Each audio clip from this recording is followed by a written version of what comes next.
Good morning, good afternoon, good evening from wherever you're watching me from. This is Amongoro. Kindly subscribe and share my YouTube channel. My YouTube name is Amongoro. Kindly subscribe and share. For those who have subscribed, God bless you. Thank you so very much. Now, do you sometimes feel like you married the wrong person? Do you sometimes feel that you married the wrong person? Do you sometimes feel like you are in a relationship with the wrong person? Does that mind or thought close your mind sometimes? And yet you are so deep into the relationship. You are so much deep into your marriage. You even have children together. Do you sometimes feel like you are married to a wrong person? If so, this is what you need to do. Things that you need to do whenever you feel like you are in a wrong relationship, or you are in a wrong marriage, or you married a wrong person. Number one, take your time before coming to a conclusion. Take your time before coming to a conclusion. Don't be quick to throw away your marriage. Don't be too quick to throw away your relationship. Take some time to interrogate the feeling. And more than often, feelings might be misleading you. So, number one, take your time before coming to a conclusion. Don't be quick to throw away your marriage or your relationship. Take some time to interrogate the feelings. Don't follow your feelings more than often, may or might mislead you. Number two, check if you are entertaining a distraction in your life. Check if you are entertaining a distraction in your relationship. Check if there is someone new making you compare your spouse and them. And I always tell couples, the worst mistake you can do is compare someone else with your spouse, with your boyfriend, with your girlfriend. Check if there is someone new making you compare your spouse and them. Remember that someone new is always thrilling, shining, and attractive. Your spouse was once someone new. You know, something new is always fun. It's so addictive, something that you feel like you want to be with. But remember, your spouse one time was new. So check if you are entertaining or is somebody who is taking too much time of your time away from your spouse. Number three, know that feelings are fickle. Know that feelings are what? Are fickle. Don't always rely on your feelings. Feelings change and are fluid. Marriage and love is not a feeling but a commitment. Don't always rely on your feelings, ladies and gentlemen. Feelings change. Feelings always change. Because that sometimes you feel you're sad, you're happy. Feelings always change. But marriage and love is not a feeling, but a commitment. It's a total commitment. And once you learn that you married somebody who is not perfect, create room for mistakes. So that was number three. If you always feel like you are in a wrong relationship, or you married the wrong person, or you are dating a wrong person. Number four, know that many people in marriage have felt the way you do. So you are not the first one, nor will you be the last one. Just know that a lot of people in marriage have felt the same way you do. So you are not alone. Know that for many couples, they have been at the feeling where you are, especially when the commitment is demanding and frustrating. It is just a season, it will pass. ladies and gentlemen. No season that stays forever. It comes and goes. Winter comes, summer comes, fall comes, and it goes. Summer comes and it goes. Nothing is permanent in this life. The only constant thing in this life is change. But I'm not saying that you change your spouse. Or I'm telling you, be patient. That season is coming to pass. Maybe tomorrow, maybe the day after tomorrow. Don't make temporary things to affect your relationship like as if they are permanent. Number 5, check if you two built on the right foundation and motive. Check if the two of you built on the right foundation and motive. That is initial stage when you started. Maybe you married for the wrong reasons. Maybe you were married for wrong reasons. You know, there are people who marry for sex. There are people who marry for beauty. There are people who marry for character. There are people who marry because of the curvy, the body shape of someone, or the six-pack. So maybe the foundation that you started your relationship with was a wrong foundation. However, a foundation can be corrected.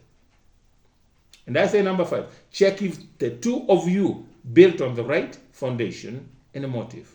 Maybe you married for the wrong reasons.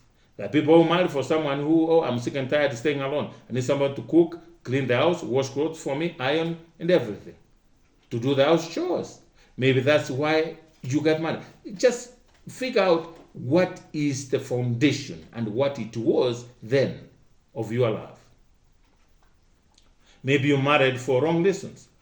Maybe you married for money. There are people who marry because someone has money. There's some people who marry because they want to have children.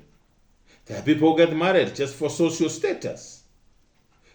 There are people who marry to win over someone who was admired by others. You know, there are men who will say, you know, I want to win this girl because the competition is so stiff. So since there's so many people who wanted that kind of woman or wanted that kind of man, you might end up marrying that person because you have won their heart. Check the foundation. Now that you got what you wanted, you have lost interest. If this is the case, then do not make a selfish move by hurting the one you led on and the children. You both loved. Learn to love the person. If need be, seek counseling. Love grows. Nurture your love. And if your spouse is not willing to patch in, talk to them. Communication is key. If worse comes to worse, then you need to seek counseling. Number 6, take responsibility for your choices. Ladies and gentlemen, the choices that we make have consequences. You like it or you don't. The choices that we make have consequences. And when those consequences come, we have to face them head on. Ladies and gentlemen, the choices you make may affect you positively or negatively tomorrow. Take responsibility. The first stage of healing is accepting fully responsibility and accountability. If you feel so, you also contributed to being in that relationship. Marriage is for two people. Being a relationship, it takes two people, not one. So you also had a part you played to build that relationship. So make sure that you don't throw your marriage relationship away, that you have invested so much into, because you also contributed. So don't stop this blaming game. Look for solutions. Take responsibility. No one forced you to marry that person. No one forced you to be in that relationship, ladies and gentlemen. Set up and honor your decisions. Step up and honor your decision that you made to be with that person in that relationship. Step up and own up your responsibility. Own up your duties. You contributed. So step up and honor your decision that you made. Don't turn yourself into a double-minded adult. Don't turn yourself into a double-minded adult. You made a choice. You made a decision to be in that relationship. Just give it time and work on it. Everything needs to be worked on. Number 7, see things from your spouse's perspective. Where your spouse is so that you can know where it hurts most. See things from your spouse's perspective. Many things are difficult in your marriage because you are only seeing things from your perspective and being sensitive to your spouse and failing to see where your spouse is coming from. Marriage thrives when you stop thinking only about yourself. Marriage works better when you stop thinking about you and you and you. I and I and I. If it's not I, the highway. If it's not you, the highway. It will be better if you can wear your spouse's shoe. Then you can see things from the lens that is using to see the relationship. But when you start seeing things from your own perspective, then you are being selfish. Number 8, check if you are entertaining many voices. What kind of voices that are you entertaining in your mind? What kind of voices are you entertaining in your relationship? How many voices are you entertaining in your marriage, in your relationship? How many? Check, number 8, check if you are entertaining many voices in your relationship.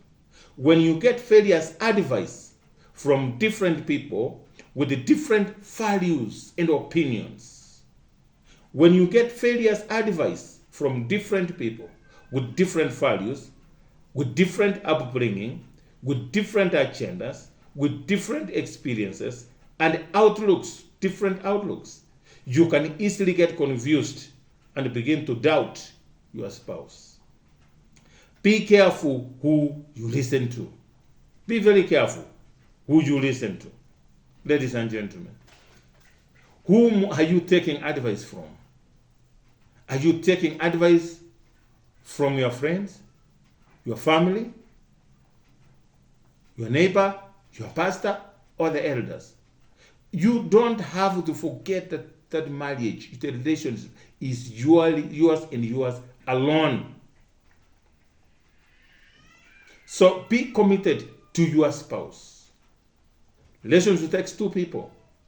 But when a third party enters into that relationship will never be normal, will not be okay. Because people, nowadays the enmity, the hatred, the jealousy is all over, is on another level. And the worst of it all, you don't know who is your enemy. Some people pretend to be friends, and yet they are our worst enemies. Some people come to your life to see how you are faring, so that when it comes to attacking you in your relationship, they'll know where it hurts most. People are the pretenders, ladies and gentlemen, nowadays. And most of them come in the name of angels. Some of them come in the name of helping you. Some come in the name of loving you. Some angels come to our lives wearing a wolf skin. A lot of people nowadays are pretending. Some people come in the name of best friends. And I believe I have seen a best friend ending up marrying a best friend's wife. A guy whom, whenever they had an issue, a guy they could confront. This guy had a best male friend, whom when he has issues with the wife, he will call the friend and say, hey, come over, are you busy? And the guy will drop everything and come. Say, please talk to my wife. We're having this issue, this challenge. What do you think? The guy knew the weaknesses of the best friend. He knew what exactly the wife was complaining about. And he took advantage. The guy got divorced. The lady, after 4 months, got married to that best friend. You imagine your best friend marrying your ex, marrying your wife. And that is the guy that you used to call is more than a brother. Is married to your wife, and now they have 2 children together with that guy. Now, imagine that is somebody you've shared a lot, your childhood friend. That is your childhood friend. Somebody that you trusted and held so dearly in your heart. And yet, some people take front seats to know how you're suffering, to know how you're doing, to know if the charm they used against you is working or not, so they can improve on it. Some come in the name of pastors, ladies and gentlemen. I know a pastor mwenye alisaidia kushikanisha ndoa. Alishikanisha ndoa ya wasilika wa kanisa yake. Guess what, ladies and gentlemen? He, the same pastor, started sleeping with that woman. After 1 year into marriage. The pastor started sleeping with that woman. Mwenye alisaidia kushikanisha ndoa. This pastor officiated a wedding of his congregants. Then barely a year into the marriage, the pastor started sleeping with a married woman. The question I wondered, were they sleeping before the marriage? Or they just started because of the wedding? Because they had to go there for different sessions, counseling sessions. They used to go there. So the pastor could call the husband and the wife, and sometimes he'll call the guy alone, sometimes he'll call the woman alone. And when your wife tells you, I'm going to see the pastor, my brother, you will only be a mad person to say no. But nowadays, trust, but very vile, ladies and gentlemen. Trust, but again, very vile. In this life, we are living in very difficult and troublesome times where trusting someone is becoming an issue. If your own family members can be jealous of you, if your own family members can hate you for your success, for your achievements, ladies and gentlemen, not everyone who smiles and laughs with you or who dines with you has the chance to sit with you in your marriage. Nobody is supposed to know what goes on in your relationship except you and your spouse. Number 1, put God first. God is the initiator of marriage. Put God first in your relationship. Then if things can't work, ladies and gentlemen, sit down and talk. When there is effective communication, nothing will become between you two. But so long as you allow a third party coming into your marriage or your relationship, that relationship, it's just a matter of time, is doomed to die. It's doomed to be ruined. How many voices, where are you getting your advice from? I have seen a guy who was having a problem with a wife. So he said, instead of involving his parents, he said, let me call my wife's parents. They raised this girl. Maybe they will talk to her and she will listen. Guess what? When the parents of the wife came, they sided with their daughter. Blood is thicker than water. No one can betray their daughter. And vice versa. If this guy could have called his parents, the parents would side with the guy. So be very careful. And again, when you call neighbors, to listen and be fair judges on what you are going through. You are giving your neighbor something to talk about. And when they start talking about you tomorrow and your family and your challenges and your issues in your family, then you start complaining and feeling bad. Ladies and gentlemen, nothing can be so hard for two people to sit down and talk. You have shared a bed. You have seen each other nakedness. Ladies and gentlemen, nothing. If you have shared your private parts, what else is there for you? What is left for you, ladies and gentlemen? Don't take too much advice. There are people who've been in marriage. They are divorced. Are they the people who stands a better chance to advise you? I don't know. Their marriage failed.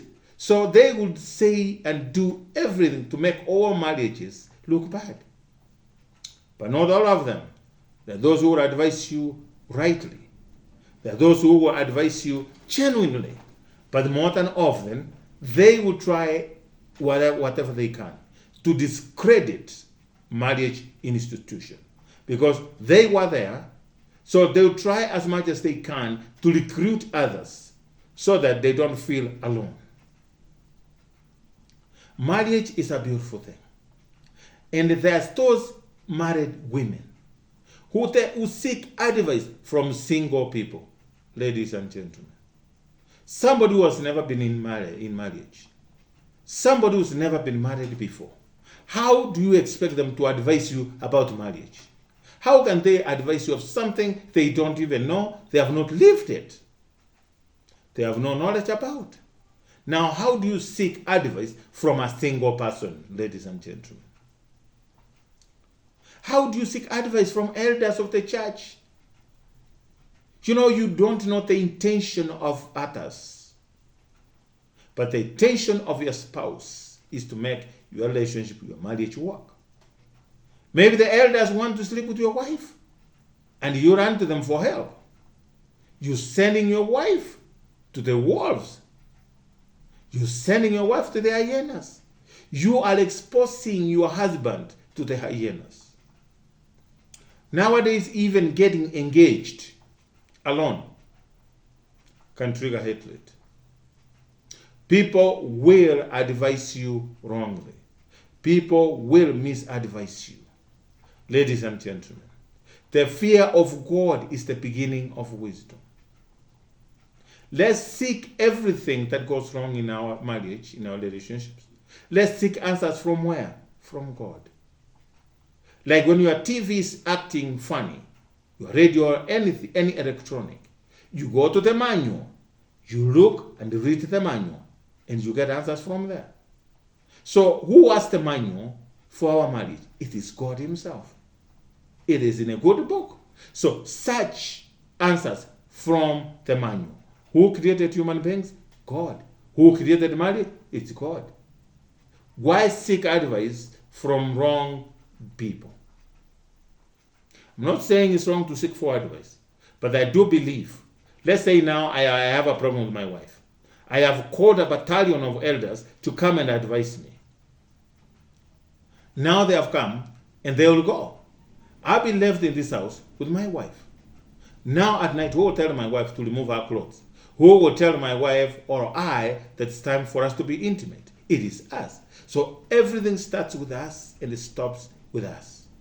You as a spouse, be honest, be sincere, and truthful to one another. Talk to each other. Nothing's too hard to be solved between the two of you. If you can solve your problems and try to hide each other nakedness. If you can hide each other nakedness. But when you are the two of you, discuss your nakedness openly and don't have set mind with an open mind. Ladies and gentlemen, you will save your marriage or your relationship. Remember, no one is perfect. So, number 8, check if you are entertaining many voices. People can tell you, oh, this guy is useless, oh, is what. Ladies and gentlemen, how can someone come and tell you I've met your husband with the women? Did you hire him to do that work for you? And they turn around and ask him, does she or he know where the husband is or where the wife is at a particular moment? You did not hire anyone to police your spouse. That is entirely your responsibility. Number 9, check if you are a quitter. Check if you are a quitter. Check if you are somebody who gives up so quickly. Are you the person where every small misunderstanding you quit? Are you somebody who quits a lot, who gives up so easily, who throws everything so easily. If in the past you had an habit of getting bored and easily, or if you have an habit of getting bored easily and quitting relationships so easily, quitting friendships so easily, quitting jobs so easily, find out if your quitting ways are the problem, not your spouse. Check if you are a quitter. If in the past you had a habit of getting bored easily and quitting relationships, friendships, or jobs, find out if your quitting ways are the problem now like they were before. Not your spouse. Maybe your commitment level is weak and it needs to be worked on. Not your spouse. Maybe your commitment level is weak, or your patience is low. Maybe it needs to be worked on, ladies and gentlemen. When you are in a relationship, exercise patience. Quitting is not an option. Give it your all. When it comes to quitting, at least you'll walk out shoulder high saying, I gave it my best, it didn't work. I gave it my all, it didn't work. And above all, seek ye the kingdom of God, and everything else shall be added unto you. May God bless you. Thank you for subscribing to my YouTube channel. My YouTube name is Samongolo. Like always, I wish you a happy relationship, a happy marriage. Don't give up. Don't throw your marriage, your relationship away too quickly. Be patient, give it time. Time heals everything. Ladies and above all, pray to God to bless your marriage. Thank you so much. God bless you. Till next time, bye-bye.